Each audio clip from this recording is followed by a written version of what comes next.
ಬಡತನವನ್ನು ಬುಡಸಮೇತ ಕಿತ್ತೊಗೆಯುವ ರಹಸ್ಯ. ನಮಸ್ಕಾರ ಸ್ನೇಹಿತರೆ, ಡಿ&ಎಸ್ ಫ್ಯಾಮಿಲಿ ಸ್ಟೋರೀಸ್ ಚಾನೆಲ್ಗೆ ನಿಮಗೆಲ್ಲರಿಗೂ ಆದರದ ಸ್ವಾಗತ. ಇವತ್ತಿನ ಈ ವಿಡಿಯೋ ಕೇವಲ ಒಂದು ಮಾಹಿತಿಯಲ್ಲ, ಇದು ನಿಮ್ಮ ಜೀವನದ ದಿಕ್ಕನ್ನೇ ಬದಲಿಸಬಲ್ಲ ಒಂದು ಅದ್ಭುತ ಶಕ್ತಿ. ನಾನು ನಿಮ್ಮಲ್ಲಿ ಒಂದು ಪ್ರಶ್ನೆ ಕೇಳುತ್ತೇನೆ. ನೀವು ಹಗಲು ರಾತ್ರಿ ಎನ್ನದೆ ಕಷ್ಟಪಟ್ಟು ದುಡಿಯುತ್ತಿದ್ದೀರಾ? ಬೆವತು ಸುರಿದು ಹಣ ಸಂಪಾದನೆ ಮಾಡುತ್ತಿದ್ದೀರಾ? ಆದರೂ ತಿಂಗಳ ಕೊನೆಯಲ್ಲಿ ನಿಮ್ಮ ಕೈಯಲ್ಲಿ ಬಿಡಿಗಾಸು ಉಳಿಯುತ್ತಿಲ್ಲವೇ? ಅಷ್ಟೇ ಏಕೆ, ನಿಮ್ಮ ಮನೆಗೆ ಬರಬೇಕಾದ ಹಣ ಅರ್ಧ ದಾರಿಯಲ್ಲೇ ನಿಂತು ಹೋಗ್ತಿದೆಯೇ?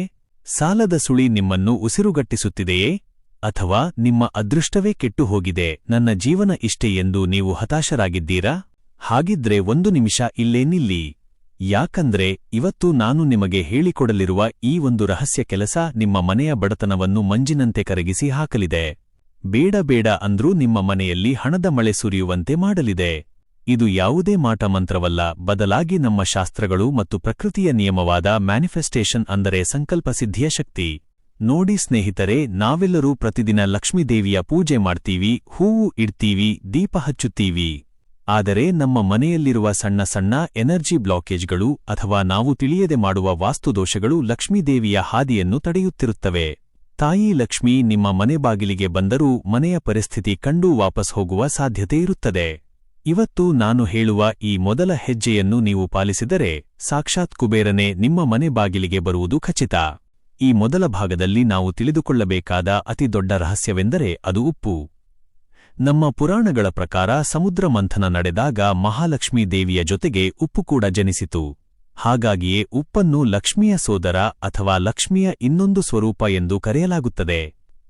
ವಿಜ್ಞಾನದ ಪ್ರಕಾರ ಕೂಡ ಉಪ್ಪು ತನ್ನ ಸುತ್ತಲಿರುವ ನಕಾರಾತ್ಮಕ ಅಲೆಗಳನ್ನು, ನೆಗೆಟಿವ್ ಅಯಾನ್ಸ್ ಎಳೆದುಕೊಳ್ಳುವ ಅದ್ಭುತ ಶಕ್ತಿಯನ್ನು ಹೊಂದಿದೆ.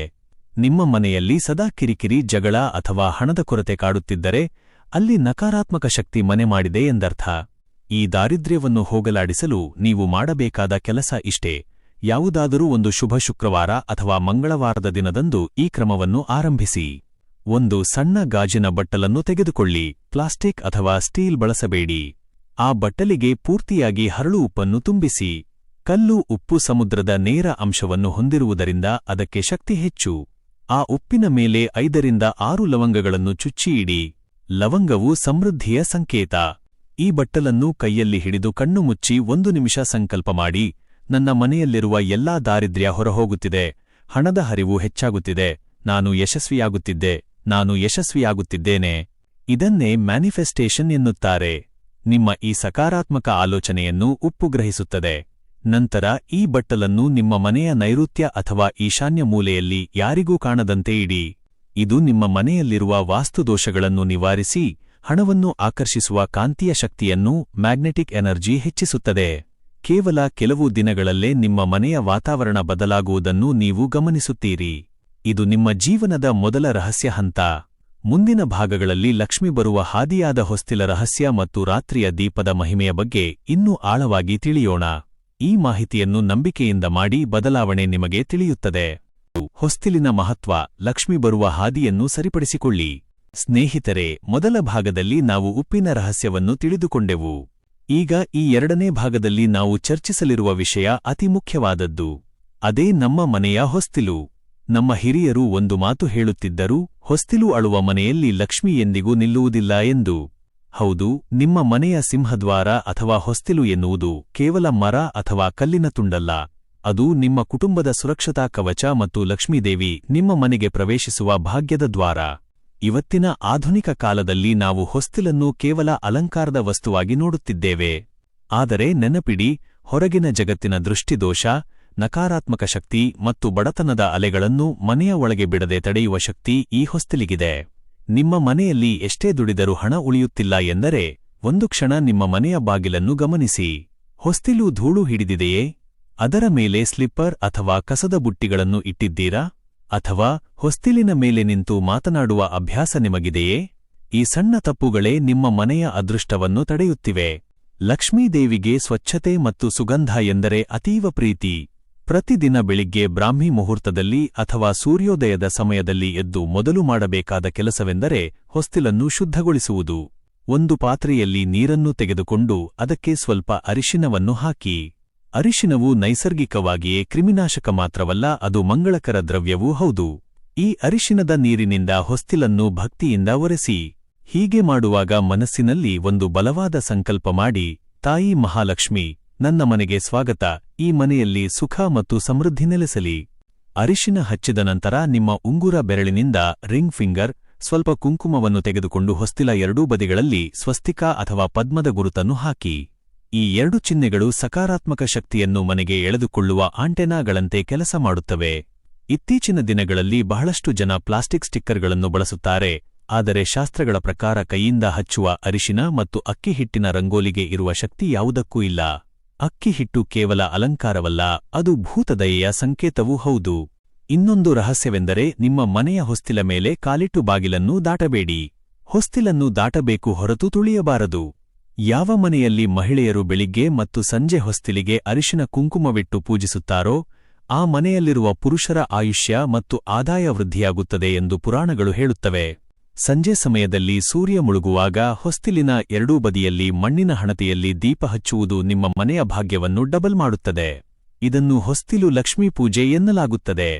ಹೊರಗಿನ ದಾರಿದ್ರ್ಯ ಲಕ್ಷ್ಮಿ ಒಳಗೆ ಬರದಂತೆ ತಡೆಯಲು ಮತ್ತು ಐಶ್ವರ್ಯ ಲಕ್ಷ್ಮಿಯನ್ನು ಆಹ್ವಾನಿಸಲು ಇದು ಅತ್ಯಂತ ಶಕ್ತಿಶಾಲಿ ಮಾರ್ಗ.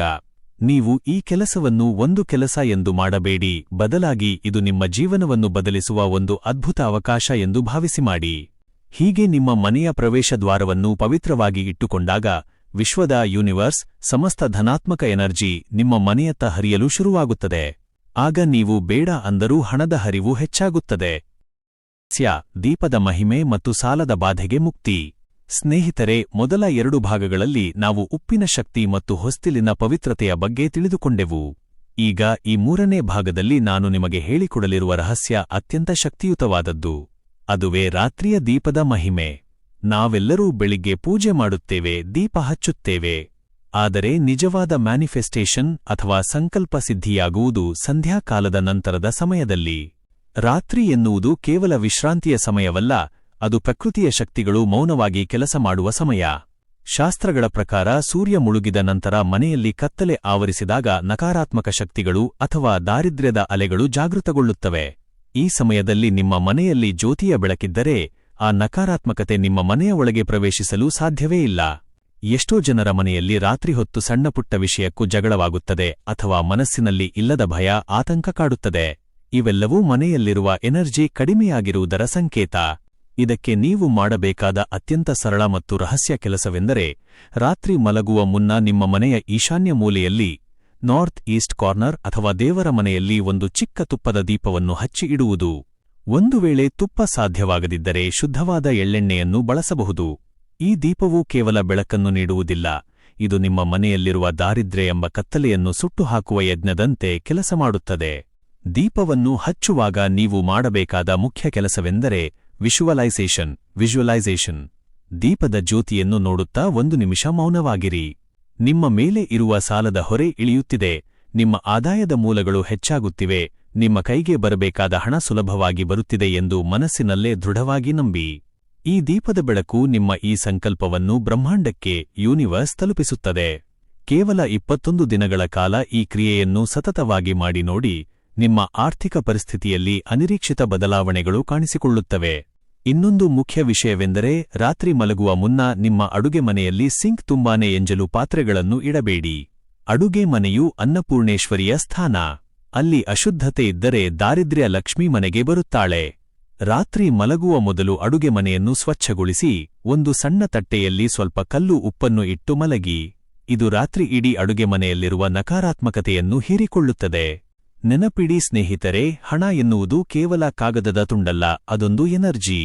ಆ ಎನರ್ಜಿಯನ್ನು ಆಕರ್ಷಿಸಲು ನಿಮ್ಮ ಮನೆಯ ವಾತಾವರಣ ಸದಾ ಪಾಸಿಟಿವ್ ಆಗಿರಬೇಕು. ದೀಪದ ಬೆಳಕು ಎಲ್ಲಿರುತ್ತದೆಯೋ ಅಲ್ಲಿ ದೇವತೆಗಳ ಸಂಚಾರವಿರುತ್ತದೆ. ಈ ರಾತ್ರಿಯ ದೀಪದ ಪದ್ಧತಿಯನ್ನು ರೂಢಿಸಿಕೊಂಡವರಿಗೆ ಅನಿರೀಕ್ಷಿತವಾಗಿ ಅದೃಷ್ಟ ಒಲಿಯುತ್ತದೆ.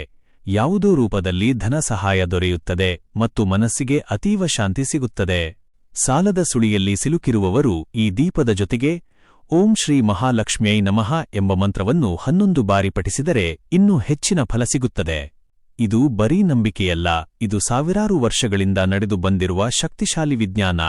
ಈಗ ನಾವು 3 ಹಂತಗಳನ್ನು ಪೂರ್ಣಗೊಳಿಸಿದ್ದೇವೆ.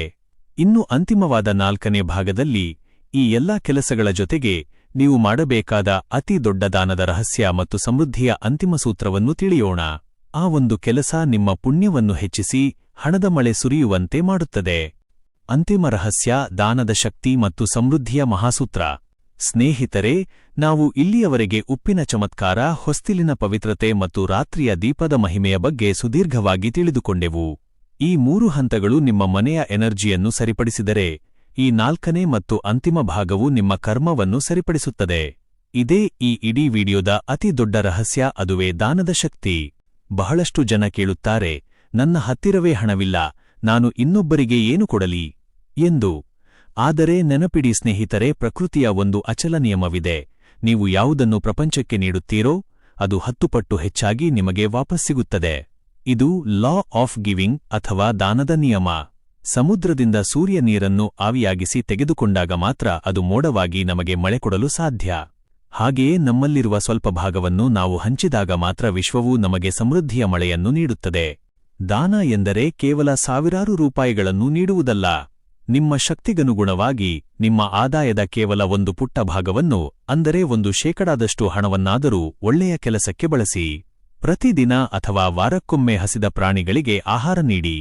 ಬೀದಿ ನಾಯಿಗಳಿಗೆ ಬಿಸ್ಕತ್ತು ಹಾಕುವುದಿರಲಿ ಅಥವಾ ಹಕ್ಕಿಗಳಿಗೆ ಧಾನ್ಯ ನೀಡುವುದಿರಲಿ, ಈ ಮೂಕಜೀವಿಗಳ ಹೊಟ್ಟೆ ತುಂಬಿದಾಗ ಅವುಗಳ ಒಳಗಿನಿಂದ ಬರುವ ಆಶೀರ್ವಾದ ನಿಮ್ಮ ಎಷ್ಟೋ ಜನ್ಮಗಳ ದಾರಿದ್ರ್ಯವನ್ನು ತೊಳೆದು ಹಾಕುವ ಶಕ್ತಿ ಹೊಂದಿದೆ. ವಿಶೇಷವಾಗಿ ನೀವು ಸಂಪಾದಿಸುವ ಹಣದಲ್ಲಿ ಒಂದು ಪಾಲನ್ನು ಸಮಾಜದ ಒಳ್ಳೆಯದಕ್ಕೆ ಬಳಸಿದರೆ ನಿಮ್ಮ ಹಣಕ್ಕೆ ಸದ್ಗತಿ ಸಿಗುತ್ತದೆ. ದಾನ ಮಾಡುವಾಗ ನಾನು ಕೊಡುತ್ತಿದ್ದೇನೆ ಎಂಬ ಅಹಂಕಾರ ಬೇಡ, ಬದಲಾಗಿ ಇದು ತಾಯಿ ಲಕ್ಷ್ಮಿ ಕೊಟ್ಟಿದ್ದು, ಅವಳಿಗೆ ಅರ್ಪಿಸುತ್ತಿದ್ದೇನೆ ಎಂಬ ವಿನಮ್ರ ಭಾವ ಇರಲಿ. ಈ ಭಾವನೆ ನಿಮ್ಮಲ್ಲಿ ಮ್ಯಾನಿಫೆಸ್ಟೇಷನ್ ಶಕ್ತಿಯನ್ನು 100 ಪಟ್ಟು ಹೆಚ್ಚಿಸುತ್ತದೆ. ಯಾರ ಹೃದಯ ವಿಶಾಲವಾಗಿರುತ್ತದೆಯೋ ಅಂತಹವರ ಮನೆಯಲ್ಲಿ ಲಕ್ಷ್ಮೀ ಸದಾ ಸ್ಥಿರವಾಗಿ ನೆಲೆಸುತ್ತಾಳೆ. ಕೊನೆಯದಾಗಿ ಒಂದು ಮಾತು, ಈ ಎಲ್ಲಾ 4 ಕೆಲಸಗಳನ್ನು ನೀವು ಪಾಲಿಸುವಾಗ ನಿಮ್ಮಲ್ಲಿ ನಂಬಿಕೆ ಇರಲಿ. ನನ್ನ ಜೀವನ ಬದಲಾಗುತ್ತಿದೆ, ನನ್ನ ಮನೆಯಲ್ಲಿ ಹಣದ ಮಳೆ ಸುರಿಯುತ್ತಿದೆ ಎನ್ನುವ ಪಾಸಿಟಿವ್ ಅಫರ್ಮೇಷನ್ ಸದಾ ನಿಮ್ಮ ಮನಸ್ಸಿನಲ್ಲಿರಲಿ. ನೀವು ಏನನ್ನು ನಂಬುತ್ತೀರೋ ಅದನ್ನೇ ನೀವು ಆಕರ್ಷಿಸುತ್ತೀರಿ. ಬಡತನ ಎಂಬುದು ನಿಮ್ಮ ಹಣೆಬರಹವಲ್ಲ, ಅದು ಕೇವಲ ಒಂದು ಪರಿಸ್ಥಿತಿಯಷ್ಟೇ. ಆ ಪರಿಸ್ಥಿತಿಯನ್ನು ಬದಲಿಸುವ ಶಕ್ತಿ ಈಗ ನಿಮ್ಮ ಕೈಯಲ್ಲಿದೆ. ಸ್ನೇಹಿತರೆ, ಈ 4 ಹಂತಗಳನ್ನು ಇಂದೇ ನಿಮ್ಮ ಜೀವನದಲ್ಲಿ ಅಳವಡಿಸಿಕೊಳ್ಳಿ. ಕೇವಲ 21 ರಿಂದ 41 ದಿನಗಳ ಕಾಲ ಈ ಪದ್ಧತಿಯನ್ನು ಶ್ರದ್ಧೆಯಿಂದ ಪಾಲಿಸಿ ನೋಡಿ, ನಿಮ್ಮ ಆರ್ಥಿಕ ಜೀವನದಲ್ಲಿ ಆಗುವ ಪವಾಡಗಳನ್ನು ನೀವೇ ಕಣ್ಣಾರೆ ಕಾಣುತ್ತೀರಿ. ನಿಮ್ಮ ಸಾಲದ ಸುಳಿ ಕರಗುತ್ತದೆ, ಹೊಸ ಆದಾಯದ ದಾರಿಗಳು ತೆರೆದುಕೊಳ್ಳುತ್ತವೆ ಮತ್ತು ಮನೆಯಲ್ಲಿ ಸುಖಶಾಂತಿ ನೆಲೆಸುತ್ತದೆ. ಈ ಮಾಹಿತಿ ನಿಮಗೆ ನಿಜವಾಗಿಯೂ ಉಪಯುಕ್ತವಾಗಿದೆ ಎಂದು ನಾನು ನಂಬುತ್ತೇನೆ. ಈ ವಿಡಿಯೋವನ್ನು ನಿಮ್ಮ ಕುಟುಂಬದ ಸದಸ್ಯರಿಗೆ ಮತ್ತು ಸ್ನೇಹಿತರಿಗೆ ಶೇರ್ ಮಾಡಿ, ಅವರಿಗೂ ಸಮೃದ್ಧಿಯ ದಾರಿ ತೋರಿಸಿ. ನೀವು ಎಷ್ಟು ಒಳ್ಳೆಯದನ್ನು ಹಂಚುತ್ತೀರೋ ಅಷ್ಟೇ ಒಳ್ಳೆಯದು ನಿಮಗೂ ವಾಪಸ್ ಬರುತ್ತದೆ. ಇಂತಹ ಮತ್ತಷ್ಟು ಅದ್ಭುತ ಮತ್ತು ನಿಮ್ಮ ಜೀವನವನ್ನೇ ಬದಲಿಸಬಲ್ಲ ವಿಡಿಯೋಗಳಿಗಾಗಿ ನಮ್ಮ ಡಿ&ಎಸ್ ಫ್ಯಾಮಿಲಿ ಸ್ಟೋರೀಸ್ ಚಾನೆಲ್ಗೆ ಈಗಲೇ ಸಬ್ಸ್ಕ್ರೈಬ್ ಆಗಿ ಮತ್ತು ಬೆಲ್ ಐಕಾನ್ ಒತ್ತಿ. ನಿಮ್ಮ ಜೀವನದಲ್ಲಿ ಸಕಲ ಐಶ್ವರ್ಯ, ಆರೋಗ್ಯ ಮತ್ತು ಯಶಸ್ಸು ಲಭಿಸಲಿ ಎಂದು ಪ್ರಾರ್ಥಿಸುತ್ತಾ ಈ ವಿಡಿಯೋವನ್ನು ಮುಕ್ತಾಯಗೊಳಿಸುತ್ತಿದ್ದೇನೆ. ಸಕಲ ಐಶ್ವರ್ಯ ಸಿದ್ಧಿರಸ್ತು. ಸರ್ವೇ ಜನಃ ಸುಖಿನೋ ಭವಂತು. ಧನ್ಯವಾದಗಳು. ಓಂ ಶ್ರೀ ಮಹಾಲಕ್ಷ್ಮ್ಯೈ ನಮಃ.